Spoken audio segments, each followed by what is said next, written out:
Week 13 of the NFL season, another week closer to the Super Bowl in Vegas as we enter the month of December of Pro Football Ireland, Ireland's biggest, Ireland's best NFL podcast network, presented by 888 Sport, the official betting partner of the NFL in Ireland and the UK. Michael McQuaid, delighted to be joined by not only Clondalkilty pudding lover Jason Hayes, but also the most hated man in the Miami Dolphins fan zone in Ireland and the UK at the moment, Mark Hogan. Mark, that's right. That's a nice intro. Yeah, who knew the Dolphins fans were militant? But they certainly are. I guess it makes me worried because we're also talking about quite a militant fan group on this podcast today. So let's see how this one goes. Yeah, definitely not putting that as a title of this video. And I hope now, after all the crack on social media, the Dolphins get to the Super Bowl. I pray to Jesus it happens. Jason, how's the Wi-Fi down in Carrick? Good? We're doing our best. If I'm just like answering the wrong question or just don't respond during this podcast, you know what's happened anyway. But yeah, we'll play on through. Before we get on to this week's topics, Thursday seen the first year of Pro Football Ireland. 1 year in, I put a video up on social media talking about how close it was to walking away last year from the NFL in Ireland in general. I'm glad I didn't. It's been a great year, and not to reverberate or to continue to repeat certain topics. Just a massive thanks to not only these boys in this podcast, Mark and Jason, but also everyone has been a part of Pro Football Ireland, the Monday Morning Football team, Michaela Connor, the college football team, Dara Connell, Michael, different guys and girls that have joined us over the last year, including sound engineers, audio production experts, and also different people in different platforms that have worked for us over the last year. It's been an incredible year, and we very much look forward to continuing to maximize the current situation in Ireland with the NFL Global Markets Programme and other avenues as well. And big thanks as well to 888 Sports and also people that listened to this podcast and didn't walk away whenever it could have been very, very easy to do so. I mean that in a genuine way. Before we start off, Mark, Limerick, Jeff Reinbold's Limerick date has changed to the AFC Championship Sunday. Jeff will be doing a play-by-play with me for at least 1 hour before I get up the road because it's 4.5 hours away, but also a live show prior to that. So for people interested in getting to that, limktr.ee/NFL Ireland or /Reinbold, and where you've got Belfast flying like hotcakes, Dublin sold out, Cork sold out, Limerick's flying, Dungannon is 60% sold at the minute, Derry and Dundalk are going, Galway's going nicely. It's an exciting time to be an NFL fan in Ireland, man. Particularly Dungannon. When I saw the Dungannon date announced, I was like, I must get up the road, except for we're going to Las Vegas the next day. Before? No, I have not been to Dungannon before. It was the old capital of Ulster. Here, do you know when we go to like the different events and we try and ask non-NFL fans to answer NFL questions, I'd say that Dungannon one, you got the boys in the back there. They won't know how they're after ending up with this. They just heard there was an event on in what is it, the local town hall, is it? No, it's in basically, it's hard to explain. There's like a heritage to the O'Neills, the former kings of Ulster. Hugh O'Neill, Earl of Tyrone, I'm led to believe he is, but he's not alive anymore anyway. But basically Dungannon's on a massive hill, and at the top of the hill there is this place where we're going to be at, and then there's a lovely little bar where pints of Guinness are only £3.90 a pint, which I know you boys aren't really used to, so we're very excited for that. And Jason, are you now tempted to go to Limerick for this AFC Championship night? Yeah, definitely. It's only wouldn't say I'll be up there, definitely. That'll be some experience to watch the game alongside Jeff. Just up in Dungannon, Jeff might need a translator. Mick, you might want to organise that for the fan questions anyway. Thank you so much.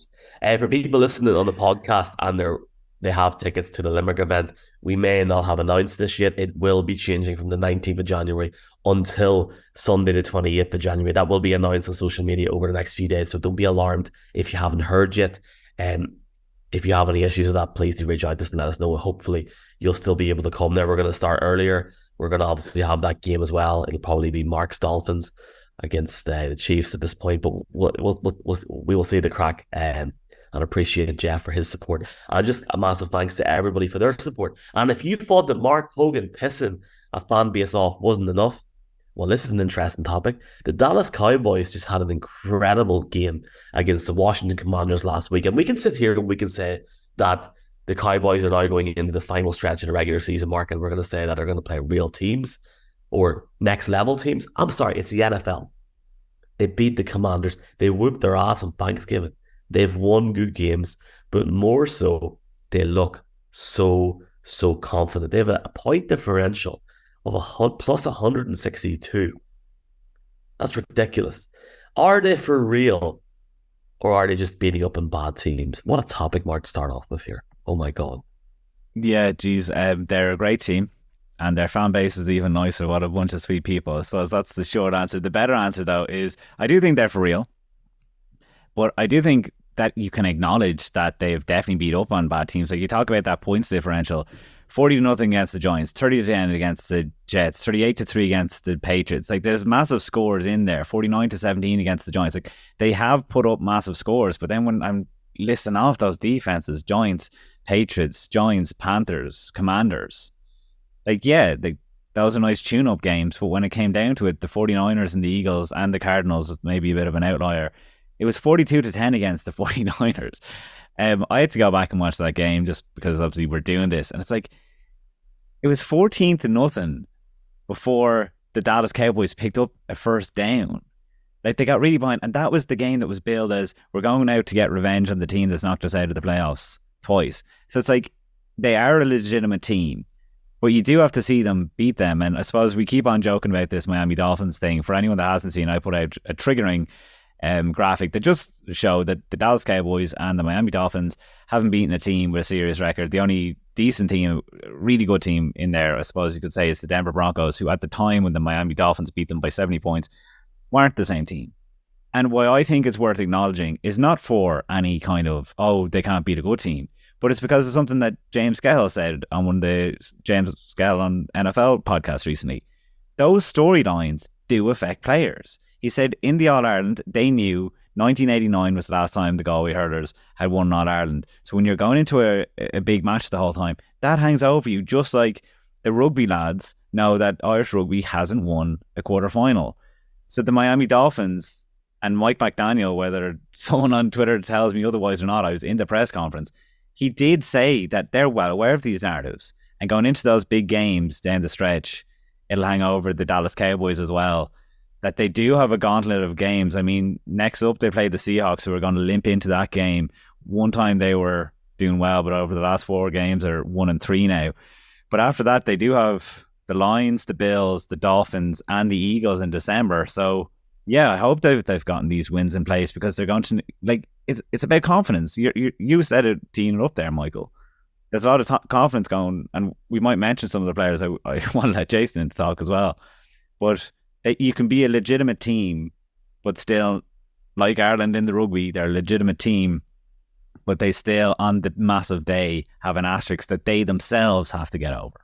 You don't want to annoy the Cowboys fans in Ireland by comparing them to the Irish rugby team. I mean, look, I do this every year. I do this every year. I done it on my former outlet. I was searching it up the other day. Don't ask me why. And the first tweet came up was me basically saying I think the Cowboys are going to go to the Super Bowl. And do you know, I think a lot's changed, Jason, in the last couple of years, but more so it's the evolution and it's the confidence that Dak Prescott has. He, as of right now, leads the NFL in touchdown passes with 23 in the season. Since the bye week, he's averaged nearly 1,900 yards total across those games, with an average of over 300 yards per game. But it's just when you're watching his play, Jason, they look just like they've took that step up. And I'm sorry, yes, they've played Sam Howell and the Commanders, but you can only play the teams that you're meant to play. And I can't wait for next week when they play Philly. I cannot wait, because if the Cowboys, and this is obviously being recorded prior to Thursday Night Football, Jason, but if the Cowboys went and beat Philadelphia, that turns the whole season around. The whole season on its head, frankly. I don't think they're being given enough respect this year so far, personally. What do you reckon, Jason? I mean, they brought the Eagles to the wire a couple of weeks ago. They were, a yard short from taking that game. So I think it's such fine margins in the NFL, and it's just kind of crazy how these storylines develop. A yard, bounce a ball here or there, a toe an inch in bounds or an inch out of bounds can be the difference between winning and losing. I don't think it's fair to say you're a bad team because those games haven't gone the Cowboys' way this year.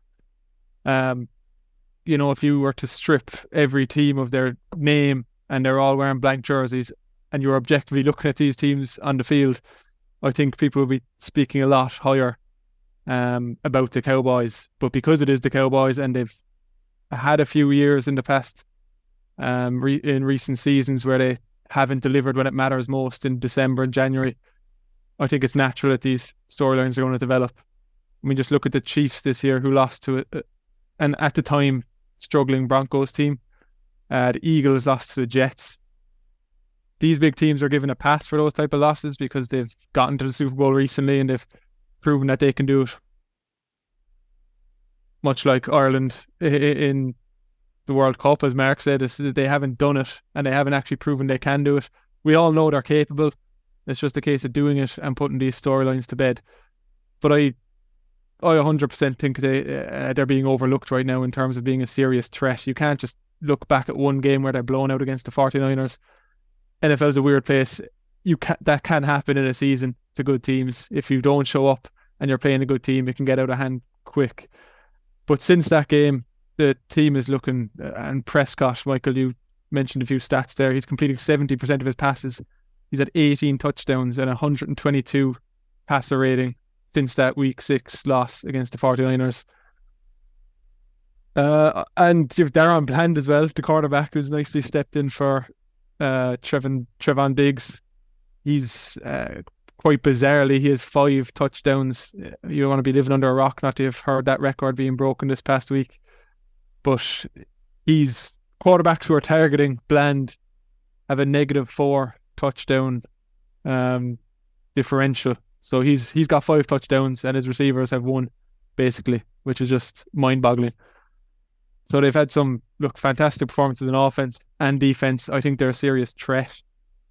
And to be honest, this might be a bit controversial, but I want to give Mike McCarthy a shout out because he's a coach who's not really talked highly of across the league. But with the Cowboys now, he already has 12 wins in 2 of his 3 seasons with them. They're looking like they could easily hit that total again this year. And I was writing an article actually in the off-season about Sean Payton when he was visiting teams and seeing where he'd end up. And I was looking at some of those coaches who've been in the game long term and have had proven success. And people will take it away to Aaron Rodgers in Green Bay, of course. But at the end of the day, he's had a lot of success everywhere he's gone. And if he can bring Cowboys into a deep playoff run, who knows, they can win a Super Bowl. And I think we'll be looking at Mike McCarthy, the head coach, as an all-time great, suddenly. He's won Super Bowl with 2 different franchises. Not many people have done that. So it's just, there's a lot on the line and they'll have no shortage of ambition and fuel to drive them into this playoff. But it is a mental hurdle and we'll see if they can overcome it. Mark, coming into Week 13 this week, how far the Cowboys going to go this season? If we rewind, I think they'll obviously make the postseason. They're the only legitimate threat for a wildcard space anyway. But I just have to preface it by saying this time last year we were writing the same story. We were saying that they're after getting around the Cooper Rush, 4-game fill-in, 5-game for Dak Prescott. Dak Prescott was after coming back and getting off wins against the Giants and getting off wins against the Vikings. And I suppose it's just so similar always with the Cowboys. A bit like the Chargers can't win. We know that the Cowboys are going to be competing, but it's just how far that they can go. And that's why we're just holding them to an extra high, level of competitiveness here. We're not just talking them in terms of, I have them above the lines. I was ready to move them up into number 2 of the power rankings if the Philadelphia Eagles were to drop a game. I do genuinely believe them. Since that loss to the 49ers, CeeDee Lamb has had multiple 100-yard games. I think he had 4 straight 100-yard games. The last couple, he hasn't eclipsed 100 yards, but he has had a touchdown in both. He's already over 1,000 yards for the season. Isn't he the third leading receiver in the NFL? So a lot is being put onto CeeDee Lamb, obviously. Tony Pollard, he's had his best couple of games just gone by in terms of yards per carry, which is definitely very promising, and you need to see that out of him. Obviously, for years he was the number 2 with Ezekiel Elliott. It was all put on him, so it's good. But he obviously was off to a sluggish start at the start of the year, so you're hoping it's rounding into this December form. But if that drops off any bit. Good pass blocker as well, Pollard. He's really come on in that regard. I think that's important to shout out, because that has been a part of his game as a smaller running back that the coaches might be hesitant to use him as that full-time guy, but I think he's really excelled in that regard, which has allowed him to excel as a runner. Through his first 9 games, he was averaging 3.9 yards per attempt, but his last couple he's been 5.1 and 6.1, so it is way up there. But again, it was against Carolina and Washington, who don't have stout run defenses, so they can go very far, obviously, but it's we're not talking about the Dallas Cowboys getting into the playoffs here. We're talking about them, can they win the NFC, essentially? And that's why, look, this is supposed to be the start of their gauntlet, but like I said, the Seahawks aren't going to be a massive threat for them. To be perfectly honest, if anyone wants to bet in this game, you should probably take Tony Pollard to hit 61 yards, because they've been giving up ground yards the last couple of weeks. Royce Freeman, the week before that, I think it was 135 or 50 yards to Christian McCaffrey. So it's like, we should see a good performance out of Tony Pollard. But, it is that massive gauntlet then. The Bills, they can win, but the Eagles, the Dolphins, Detroit, I don't know exactly what weeks those are over, but, if there's a knock in confidence, if you lose 3 of those 4 or something going into the playoffs, it's like that's when that nasty narrative happens. So it's good to be getting ahead of it and saying that we are confident in them. But it's all about late January for me with the Cowboys. I mean, let's see what happens over the next 2 weeks. Obviously, we'll talk about the Eagles, Niners in a bit. Eagles, Cowboys next week. It feels like the next 14 days are obviously going to be big in the NFL, but it feels like sort of the shifting of the plates in certain situations. So let's see what happens. Let's talk about the NFC South. What a topic to talk about here. So, Mark, are we just going I'm joking, by the way. Are we just going what team won't win it? Because I know I've got the Saints, but do you want to pop off first there? It's the funniest thing, because when I do my power rankings, I've just been staying away from the NFC South, because it's almost like I've bookmarked them, knowing that if I ever don't have something to say, I have plenty to say about the NFC South, because it was teed up this year that they don't have to play a gauntlet of the best quarterbacks in the NFL, that they had the easiest strength of schedule of any team. We even teed this up in our season preview, saying who would be the NFC North of this year that has an easy schedule and maybe goes into the playoffs with an inflated record, and they can't even take advantage of it, Michael. It's absolutely outrageous. I was looking into it, and in terms of the NFC, obviously the Falcons sit right now as the 4th seed, but they're the 13th highest scoring team there. So it's like, Make that make sense for me. Like, they can't put up points. And then who have they beaten? And I actually will be focused on the Falcons, but I'm still kind of just teeing this up for us. But it's like, they've just beaten up on the division. They've had one good win now against the Texans, I have to say. But then it was like a 1-point win against the Packers, and then a 3-point game against the Bucs. I don't think we can offend anyone by saying the NFC South isn't strong, because I have a buddy who's a big Saints fan, and he will say himself, he's like, how the hell are we so deep in this playoff race? Just to jump on that before we go into our talk here about the NFC South, obviously over the week, we've seen a situation where Frank Reich lost his job with the Panthers. We've seen the owner of the Panthers get a lot of flack in regards to that there. I feel like it is a bit of a show in Carolina, but I tell you what, for all the crap that David Tepper's getting by people writing articles that want to make a quick buck and just want to talk about how bad the situation is, sorry, not sorry. He made a decision. He's messed up before. He's made a decision to pull up. I argue with Jeff Reinbold about this on his podcast this week. He doesn't agree with me at all. Thinks I'm wrong. But I stand by what he's done there. It wasn't working. Move on now while you've got the chance. But the funny thing is, the biggest mistake he made was not bringing in Steve Wilkes. Remember the situation? I think Steve Wilkes won 6-6, 5-5. I think the end of season last season. There is still a scenario in which the Panthers could still be alive for the NFC South. If the Falcons lose 4 out of the last 6, the Saints lose 4 out of the last 6, and the Bucs lose 3 out of the last 6, and the Panthers win 6. If they win their last 6 games, they can still win. I thought I saw that they were eliminated. They can still win the NFC South if all that happens. That's a disgrace. And that shows you how messed up the NFC South is. I'm going to just quickly talk about the Saints here. I'm going to sum them up in one word. Crap. There's no other way to say it. The Dennis Allen era in New Orleans has been a monumental failure. They have the easiest schedule in the league, and they're sitting 5-6. Yes, their defense at times has been solid, but their offense is not good enough. And I've been very, very disappointed to see how Derek Carr has played so far this year in New Orleans.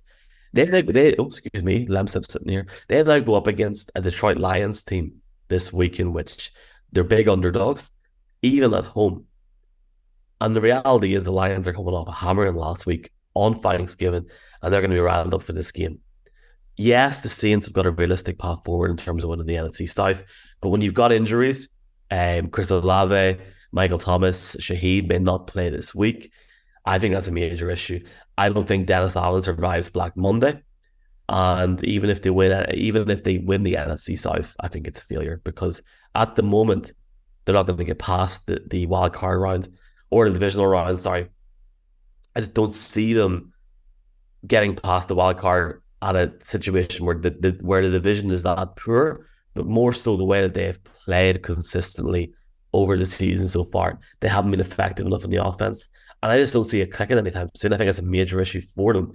But there's no way in hell the Saints are not winning the NFC South. I'm going to say that the Falcons with Bijan Robinson finally get a goal. We've seen a bit of it last week. I'll take the Falcons to win the NFC South. Yeah, well, I was supposed to say that the Falcons weren't to win it, but the caveat is we said, will it take a winning record to win the NFC South? And that's where I was like, well, maybe I'll make the case then. So they stand at 5-6 right now, so they would have to go 4-2 the rest of the way to reach 9-8, which is their winning record. That's what we're holding ourselves to account here. Don't say that one of these teams has to win it, so we can't all say that we're going to be right. So 4-2, they have the easiest schedule remaining. Say they go 3-0 in the division, which they are right now. They've beaten them. Actually, I should say, they turn the ball over like crazy. That is Desmond Ridder's problem, but it hasn't cost them against the division so far. They turned it over. He had 2 interceptions against the Saints in the weekend gone by. They obviously won that. 3 fumbles against Tampa Bay earlier on in the year. They still won that. They fumbled against the Panthers in week 1, or he did, Desmond Ridder did, and they still won that. So they could go 3-0, but then it becomes interesting. They'll have the Colts in week 16. The Colts could well be in the playoff race, so you can't give them that. Then they'll be playing the Bears, who have the best run defense, and you know that the Falcons need the run game to be working for that to all work out. So in week 13, which is this week, dare I say, the whole winning record comes down to this one against the New York Jets, who have an absolutely miserable run defense. Just give the ball. I said in the power rankings, was his first, Bijan Robinson's first 100-yard back-to-back game that we just had. We saw Tyler Algier late in the game really have to kind of not take over, but it was a great change of pace. And Cordarrelle Patterson was back. He's getting more usage. The two of them at over 60 yards each. That kind of run game is what they've been missing. Feeding Bijan Robinson. Obviously now is the time to do it. Stop saying that he's a rookie. We're into December. This is when, after Thanksgiving, that's when rookies can have their time. They have to get the win against the Jets. They're 2.5-point favourites going to MetLife this weekend if they're to have any chance. And that's sweeping the division from here on out. And then I'm just saying that the Bears run game might win them that game, and then the Colts. So it's possible. They probably are the favourites. But Desmond Ridder, just like come playoff time, like whoever wins this division is going to be playing the runner-up in the NFC East. Like, what's this all for? If you look at, and just Jason, to bring you into this as well, like the Desmond Ridder stats last week on paper is another prime example of people that watch the games, watch tape, watch coaches' tape, and then just look at the numbers and bluff their way through a conversation. Desmond Ridder showed signs last week of true play. He had no passing touchdowns on the day, but I actually like his play and like the potential progression that he could make in the league. I just feel like the Falcons are probably going to be the standout for the NFC South. But who have you got in this whole conversation? Yeah, I'll talk a little bit about the Buccaneers, who've quite a frustrating team to watch this year, to be honest. I feel like in my mind they're a proper red zone team, as in Scott Hansen's red zone, where they'll pop up with some class highlights. Mayfield making some magic plays happen, Mike Evans catching touchdowns, and you think they're doing well, and then they're just losing games regardless every week. You know, they do have, funny thing about them, they're 4-7 now, but when they do win, it seems to be quite comfortable. 3 of those wins are by 10 or more points against the Titans, Saints and Bears. Hardly quality opposition. And then they had a close one against the Vikings in week 1 of the season. But when the games get close and they're battling back and forth, I just do not trust them to get it done at all. They've had too many close calls now where they've faltered in the fourth quarter when it matters most. And just looking at this past week against the Colts, the defense made a great stop to give Baker the ball back with about 2 minutes left in the game. They were down 7 points. They had a chance to go and drive. And in the first series, sacked for a fumble. And you just never really believed that they were going to get it done. A couple of drives before that, the Buccaneers were 10 points down, and the offense had a great drive, cut the deficit to 3 points, and then the defense goes and gives up a 75-yard touchdown drive on the next series. They just aren't really playing complementary football. They're not. The defense isn't bailing out the offense,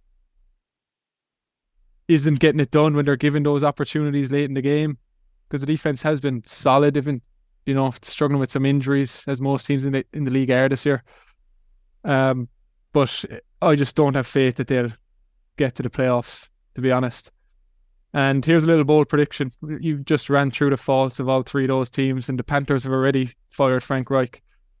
I think all 4 head coaches of the NFC South could be fired when this year is out. Even someone who limps into the playoffs.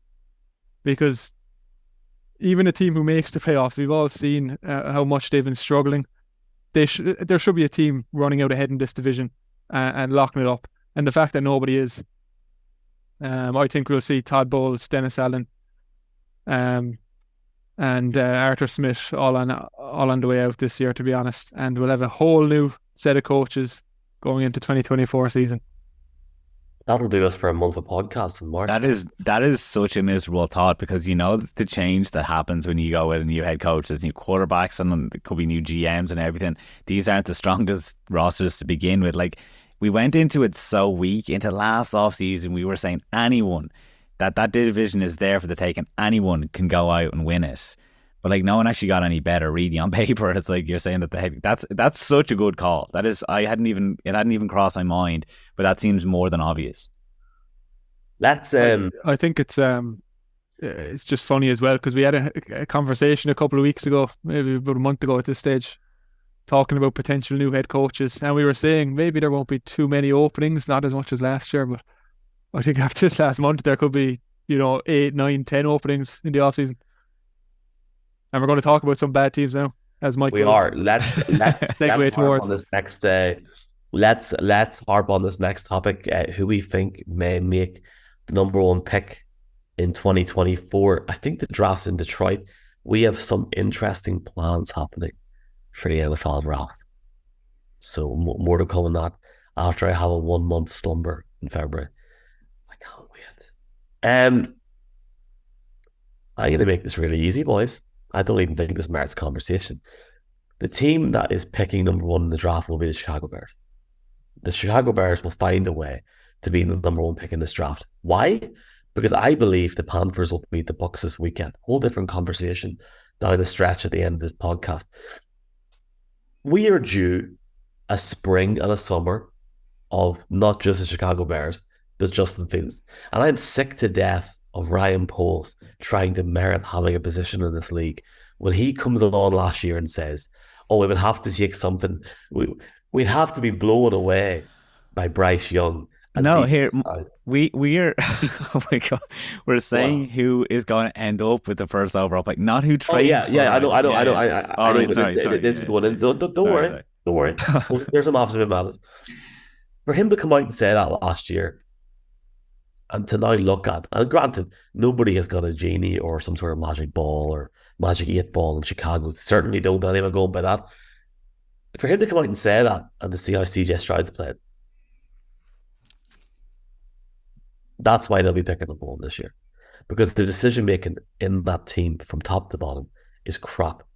It always has been in our generation watching the NFL. And I feel like it's going to be for a very, very long time unless they actually have the guts to make key decisions and changes at both the top and true changes at the top of the organization and at the bottom. What will happen this year is they'll get to the end of the season, they'll be the number one pick in the NFL draft, whether that's being in the top three and then trading up. I believe they'll be picking number one regardless in the 2024 NFL draft. Justin Fields will be gone, and the whole cycle will reset itself. Chicago Bears won on Monday Night Football. I mean, good for them. I'm delighted for them. I feel bad for the 30 Minnesota Vikings fans from Ireland and the UK that went to that game, but I'll take the Bears picking number one. And I just feel like it's just reset. I don't think the Patriots will be number one. I think the Patriots will win a game or two over the next six weeks, so Bill can say goodbye. And I believe the Panthers will go on somewhat of a run after the fact that their rookie quarterback has basically sort of been outed as you weren't our first choice. What the hell's going on there, boys? Somebody inform me as to why. Sorry, I didn't get the point for who's for. Well, David What's going on Tepper with the New basically England? started talking about, about Bryce Young and how they would have went with CJ Stroud potentially. Oh, And come off it. No, he's the reason. Like, that's what everyone is saying, that he's the reason that they went with Bryce Young. No, that's yeah, insane. sorry, yeah, apology. It's the whole. It was Frank Reich that started to sort of put whispers out of it, but then Tepper stood up in a press conference and basically admitted that Frank Reich wanted CJ Stroud first, or the team or the organization did, and then he went with Bryce Young. So for me, if I'm Bryce Young, I'm sitting there this week going, I'm going to ball out and show them. I think the Panthers will win a couple of games. Yeah, I'm the same. I'm holding out that the Panthers can. First of all, they get that new head coach bounce. We saw it work for the Raiders recently this year. That, like, a bit of change does the world of good. So I do. The Panthers as well last year with Wilkes. Yeah. So that's exactly it. People were saying that they should stick with Wilkes. So I actually see them for no good reason. But I mean, that's as good a reason as any, because it's been tried and tested when you remove the head coach. And it's like all the players there are playing for pure pride, because the likes of Bryce Young, they just want to win. They're like, not that it's true naiveness or whatever. They're dying to win, and they have that fight. Whereas veterans seem to get jaded as the year goes on. They're like, what are we doing this for? Obviously, they're playing for jobs and et cetera, et cetera. We all know those storylines and narratives. I kind of disagree with the New England Patriots. Their offense is just so bad right now that I don't see them getting wins. I just pulled up their schedule: the Chargers, the Steelers, the Chiefs, Broncos, Jets, and Bills. See, the Panthers, the reason the Bears get the pick for me is through the Panthers. The Bears now have 4 wins. Like, so the Cardinals and Patriots have 2. The Panthers have 1. I don't see them matching the Bears. So, like, and plus the Panthers then will have the strength of schedule go in their favour. So they'll still keep it. So I think the Bears, the worst thing they could have done was beating the Vikings the other day, because that's after doing them. The Patriots, I think, are in with a shout. The Cardinals, I think, are in with a shout, but their strength of schedule is why in a tiebreak they'll probably lose it, because they have the harder strength of schedule. But I mean, if they had any weaker of a strength of schedule at the beginning of the year, I think they could have knocked off 1 or 2 more teams. Even, like, they could have beaten the likes of the Giants and stuff earlier on. So yeah, I think I'm with the Patriots right now, I have to say. Jason, I believe that, I think Mark mentioned the Jets and the Bills as 2 teams that the Patriots will play at the end of the season. I don't think the Bills will make the playoffs this year based on their 6-6 record. They have a bye week this week, and I believe that could be a trap game, even though it's in Buffalo towards the end. That'd be so good. That would be such a send-off, Michael. That'd be such a shame. I think Belichick gets a send-off, and I believe from what we've seen with Buffalo last week that their head coach made the call to not play the game of football when the ball was at the 20-yard line or 25-yard line with 20 seconds to go. I think it's unforgivable. And people are, as Jeff said on the podcast, it's sharper than knife season. People in Buffalo are not happy. And I believe the Jets and the Bills game, the Patriots will win at least one of them and maybe get an upset in the hour one. I do believe they'll lose the next 2 against the Chargers and the Steelers, but I just feel that the Bears are just that bad that they will not win another game this year. Sorry, Jason, I'm taking away your thunder. My bad. No, you're good. It is a tough one to call, because I can see all 3 of these teams I say three, like Panthers, Cardinals, and Patriots. We've got 7 teams at just 4 wins behind them. So I do think it is kind of a 3-horse race at this point. First pick. But I can see all 3 of these teams knocking out a win or 2 down the stretch. I think it's in all their best interest not to do that, besides the Panthers. Overall disaster situation for Carolina, where they don't even have a number 1 pick. They've invested all this in Bryce Young. They have an owner in David Tepper that likes to meddle with the situation, which is just never good in any sport. You want the owner to hire his guy and let them do their job, but he's clearly not that type of guy. And you kind of have to question. Cardinals had a few head coaches candidates pull out of their search last year. I could see the same thing happening for Carolina this offseason, to be honest. Do you know, Jason, I have to put in and ask you, because I said this to James Cahill on the podcast last night. There was this kind of friction with Cardinals fans saying that Michael Bidwell, like, could he potentially sell the team because they're kind of fed up with him after those like grades from the players. Looking at David Tepper, if you didn't listen to me on James Cahill, looking at Tepper, it goes to show the destruction that can happen with an owner, and be careful what you wish for. Because I would take Bidwell, and maybe he can't pay for things and stuff like that. I would take that over what Tepper's doing. He's destroying that franchise. And look, I'll credit around the NFL lads for this stat, but he owns a soccer team as well. I think it's Charlotte, isn't it? He's fired 4 head coaches in the last 2 seasons combined across both sports. And one of them was this soccer fella made the playoffs in the MLS and he got fired. I'm not sure the full situation there, but you've seen quite a bit of chatter online about him this week. He's a very successful businessman who probably doesn't fully understand that it's a more level playing field in sports and you got to be a bit more patient in what you're building. So I do think the Bears will... Others in the league as well. Is he? Yeah. I do think Bears will probably get the number 1 pick through Carolina. Just speaking quickly about those other teams, Arizona, much more positive situation because the year has gone exactly as planned. They deconstructed their roster last year and now they have that high pick. They're in 2 right now. Probably see them staying 2, maybe dropping to 3. Either way, they're getting Marvin Harrison. It seems they're going to stick with Kyler Murray, you think, Jason? Yeah, it's struggled mightily against the Rams. If they can avoid a situation where they need to get another quarterback, it's going to benefit them. I think their ideal situation is finishing with that 2nd pick and the Patriots giving them some free ammo to move up 1 spot from 3 to 2. And the Cardinals go down to 3, probably draft Marvin Harrison Jr., get their guy and get additional ammunition because they do need more ammo. Their roster is lacking, don't get me wrong. Patriots then, I think this is best case scenario for them, is with the way the season has gone. Instead of being a 5-6 win team, I think it's good to be extreme and get those high draft picks. I think they have the best roster of all these 3 teams we're talking about. It's still not great. Huge issues on offense, especially that O-line. Mac Jones, I don't think is their guy. So if they can get up to 2 and get one of those top 2 quarterbacks, I think they'll do it. They do have a couple of guys on defense. You know, they lost Matthew Judon to injury. Christian Gonzalez at cornerback looked very good before his injury this year. So I can see them having the quickest turnaround if they do hit on their picks in this draft.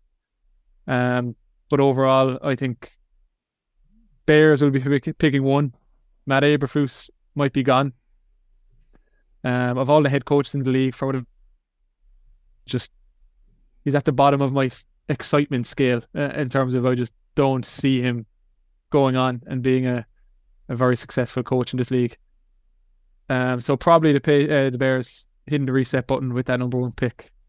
Moving on from Justin Fields is the most likely scenario, but you know, it is a tough one to call. I can see all these teams scratching out a couple of random victories down the stretch. Before we get our headaches of the week, I want to do a couple of quick fire 1-word answers. We're not a picks podcast, but I think there's a couple of interesting ones I want to get 1-word answer from. Me and Jeff picking on the podcasts on Friday morning. Mark, Eagles or Niners? Go. Eagles. Jason? Eagles. Sorry. Wi-Fi cut out there, but I'm guessing you asked me the same question. Yes. I'm taking the Eagles as well. Full house. I feel like I should go for the Niners now. Broncos, Texans, Mark. Oh, that's some game. I think I'll lean right now on Broncos. Yeah, I have to lean on Broncos. Game is in NRG Stadium. Jason, who have you got? I was just going to say, I'll go with Texans just for that home field advantage.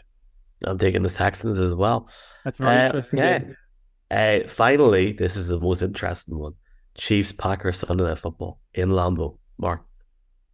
Well, I'll tell you, the 49ers Eagles game has not been flexed into this, and I was like, why? Fox protected it, so have to give them that. Yeah, I'm going to go Chiefs, obviously, but obviously the Packers hanging around in that race, I don't love them. Mr. Hayes. Kansas City, yeah. But loving what the Packers are showing past few weeks, and I think it could be a close game. Proper classic, that one. One of the first ever Super Bowls, Packers Chiefs. 24-21 Green Bay.